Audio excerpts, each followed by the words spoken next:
at Land's End. And what can we say about it? It was owned by a proper Cornish family till 1982. They then sold it to somebody else, and in 1987, amidst an awful lot of controversy, Peter de Savary outbid the National Trust to buy it for £7 million. I can't remember much. I think I remember reading a lot of controversy in the paper because he apparently started charging people to go visit and they didn't like that at all. But his empire started collapsing and he sold it on in 1991 after having begun the development of this stuff here, as it were. The current owners bought it in 1996 and they've developed this, some people call it a theme park, some people call it entertainment complex. I just call it yuck. It's an entertainment area. At least you don't have to pay to go in or to visit Land's End, but every time you want to go and look at one of the so-called attractions, it's another £4 or £5 a time. Families beware, you can spend a lot of money down here. The area does incorporate the original hotel that was here, that was badly damaged by, I think it was Canadian soldiers in the Second World War. And that's about the size of it, really. We got there early, and so nothing was open. It seems that nothing opens down here till about midday. I suppose that's when most of the visitors tend to arrive, but a bit ridiculous, really. But we hadn't come for this. Well, I hadn't come to see all these bits and pieces anyway. I come to see Land's End, the original Land's End, and I guess where once upon a time cars would have driven round there. You can see the roadways from the original access in a few moments. That's what I come to see, the original refreshment house, souvenir shop, call it what you like, first and last. That's where I'm going now. And just to warn you, despite the wind muffs that I fitted on my camera, there will be some wind noise. As always, very windy around here.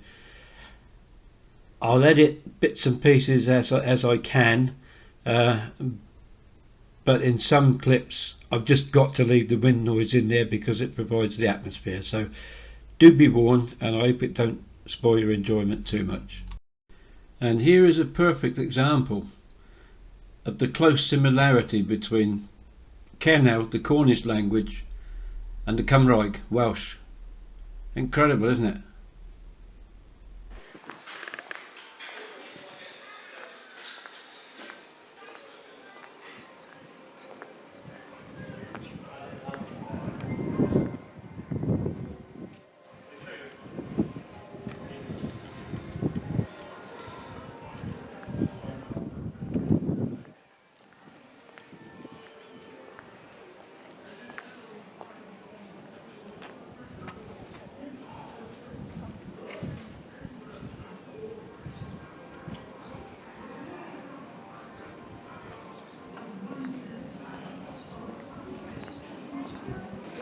Free to get in, but you pay for each separate attraction you want to go in.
I hope the wind's not interfering too much with the recording.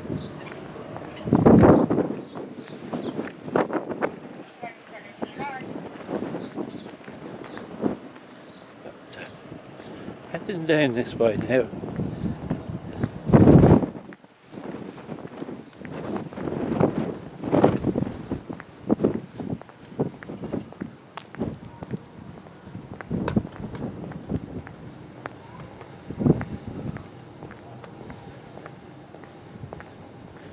First and last house, postbox, studios.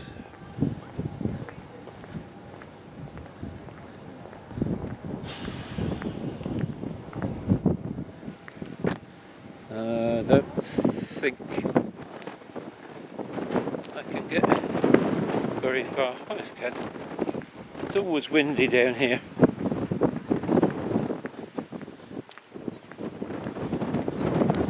Mind you, first time I've ever been. So what I'm saying now, I don't know.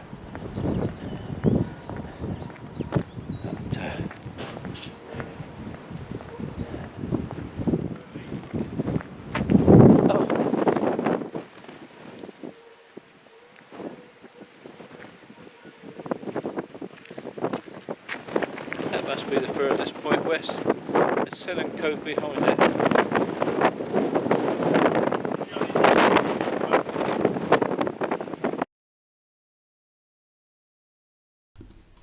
And as you can see, here's the official photography point, the lighthouse in the background, and they put your name up there as well. I don't know who that one says there, something Neil, and the date, and then they charge you something like £11.99 for your photograph.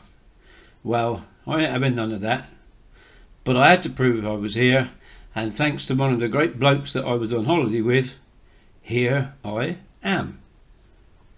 And I'm going pretty quick. That's it. Now this really is Land's End. Or Land's Beginning, depending which way you look at it. After you've climbed up the cliffs.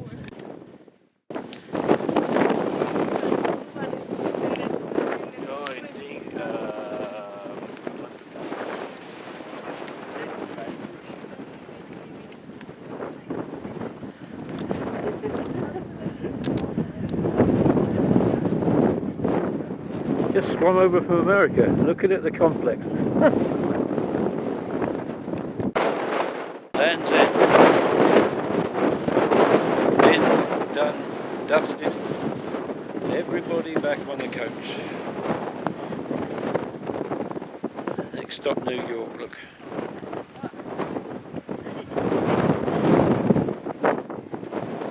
Selling Cove.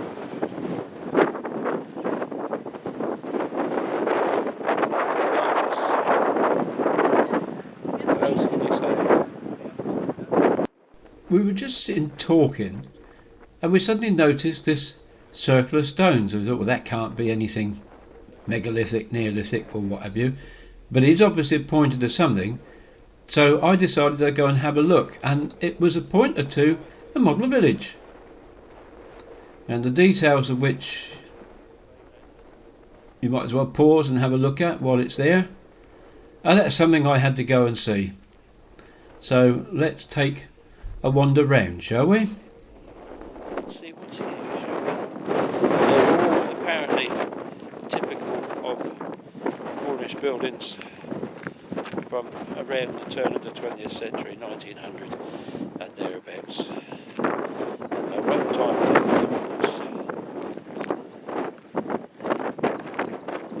but they're all made of local materials.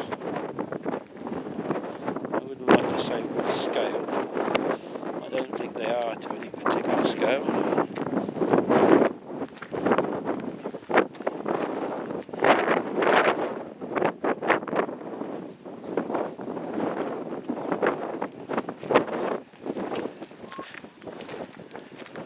I just hope the wind muffs are doing their job, that's all. There's an old forge.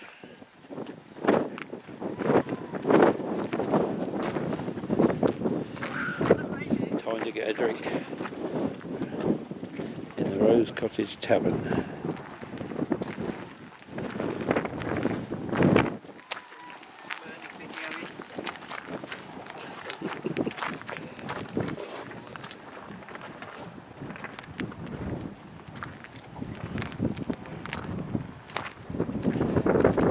I'm getting too famous now. The others in the coach party know me already and know what I'm up to. It does make doing a commentary a bit more awkward. Now this is interesting. It's a nice row. What must be fishermen's cottages.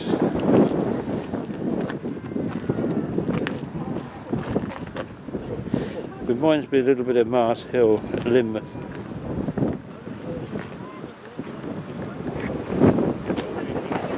Ah, that's it, here we are.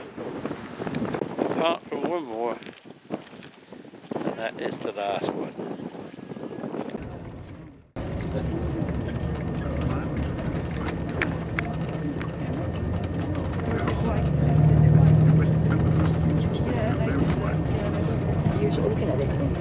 Oh, I've seen how much it costs to go to hospital. And there's the airport there. There's £4 a day to park your car in there if you're going on an airplane. It's not bad, is it? Cheaper than Gatwick. Obviously take the coach parties there as well. Look, there's a coach here. There's the old small planes there, look. There they are, Sky Bus. Well, there you are, you see. Nice new terminal building by the looks of it. There's Angela Coaches, they're from up our way, aren't they? Angela Coaches. So that's It's quite a long runway for a small airport really though, isn't it? There's a taxi runway as well.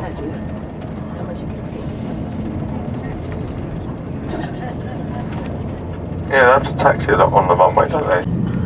Pilot has jumped out, I can see his parachute. Yeah, imagine. As we head towards St Ives, we begin to see a bit more of the tin mining, and I'll say more about that later.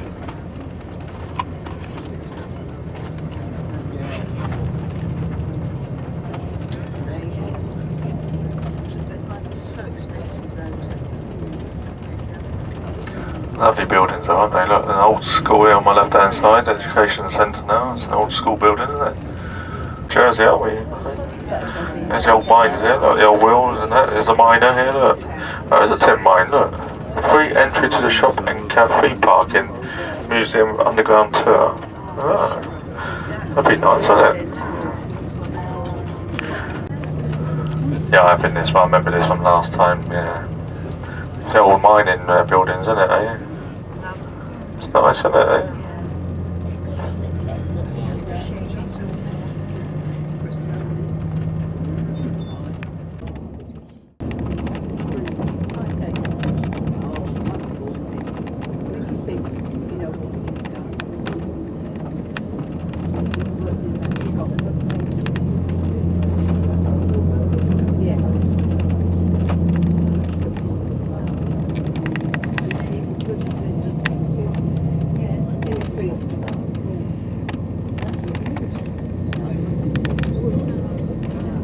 Yeah, nice, isn't it? Nice little farm, look, holiday cottage there. It's a nice house in front of us, could be redone up and lived in, couldn't it, eh?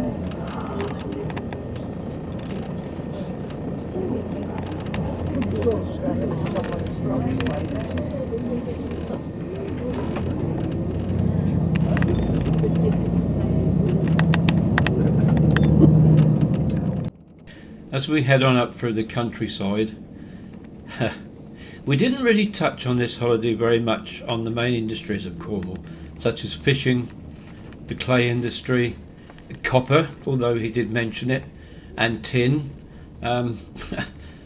Obviously we're on holiday, I suppose, and there's only idiots like me who want to explore more about the history and the industries of Cornwall.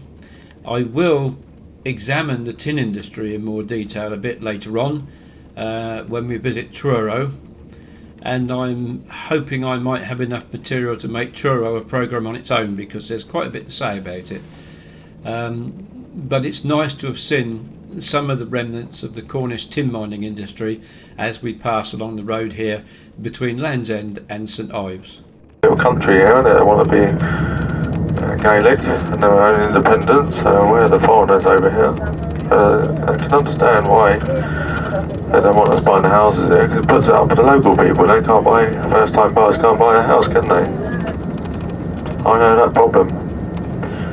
I'm a first time buyer this year, hopefully I will be. Hopefully. Oh. We're at St Ives. I'm up at the coach park, looking down at the harbour. Look at that.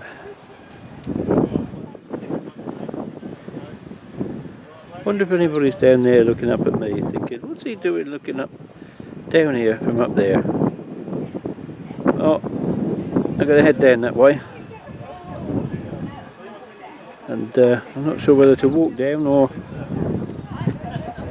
there's a whole row of buses here waiting to take folk down, but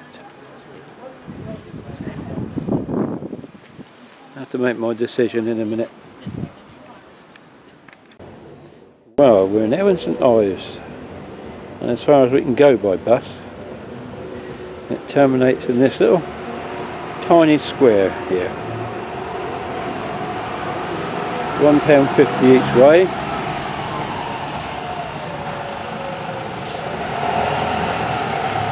And we're looking down towards quite an interesting building down the other end. So let's go take a look, see what we can see.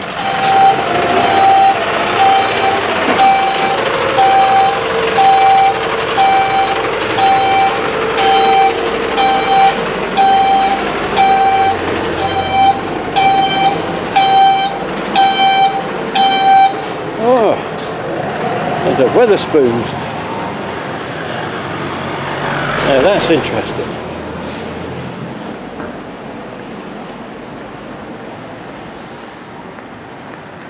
Not too many people around really. I think I'll stop filming for a while.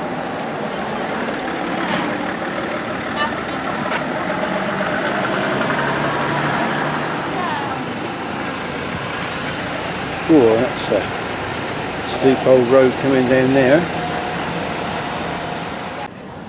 That's just St Ives Library.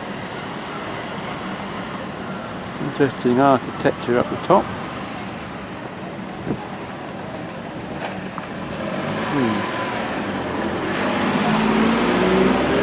Let's go down that road.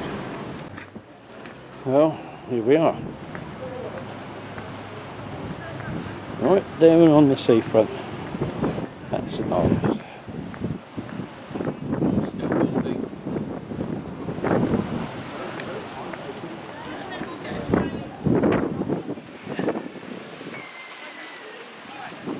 Railway station's up there. But, really too far to walk.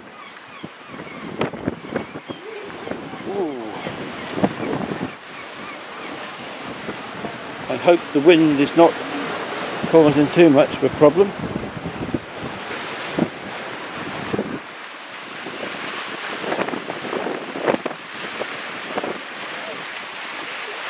St Ives Bay.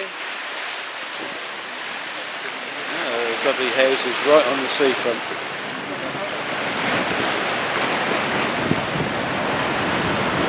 Look at this, crystal clear water.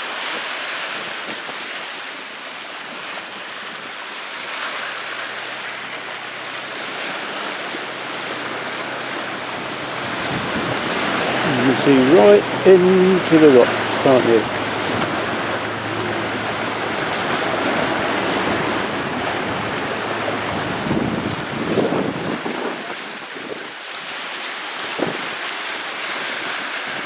There we go.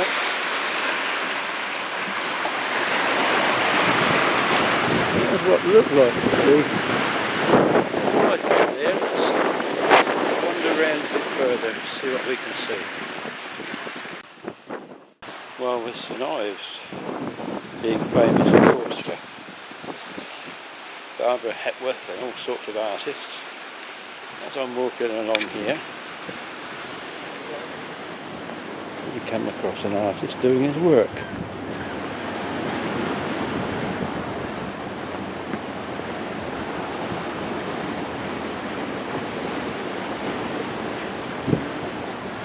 There he goes. I'm staying here because I don't want to disturb him. But, obviously hard at work. And say we have the famous Ives artistic community, still very much alive and well here. And this was the home of the Troika pottery from 1963 until I think about 74, 75. Well, this is the main harbour. It's a bit choppy. And there's a woman trying to sell tickets to see the seals. £3.50 a time.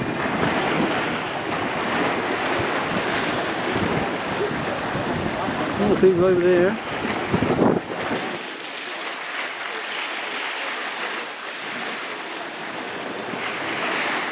wonder if that's an old lifeboat. Have a look about it, isn't it? Lots of boats in there. Pleasure boat.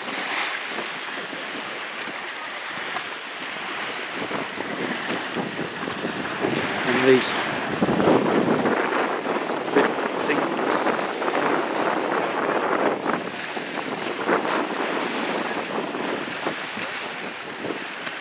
That's the main seafront.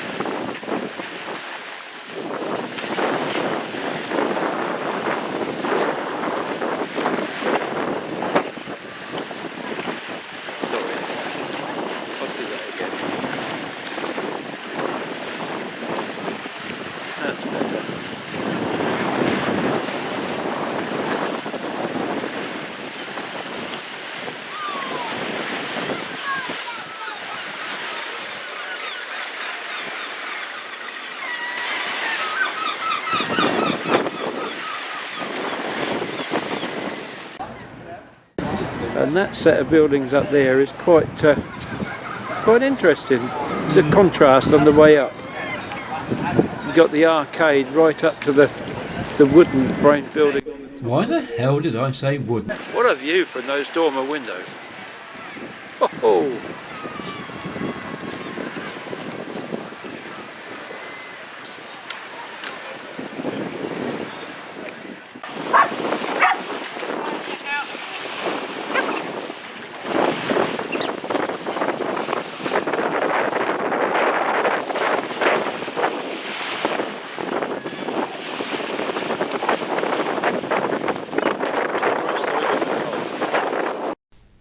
Loads of these turnstones all over the place down here. They really are charming little birds. And what a lovely way to end our visit to St Ives. I'll see you on the next video.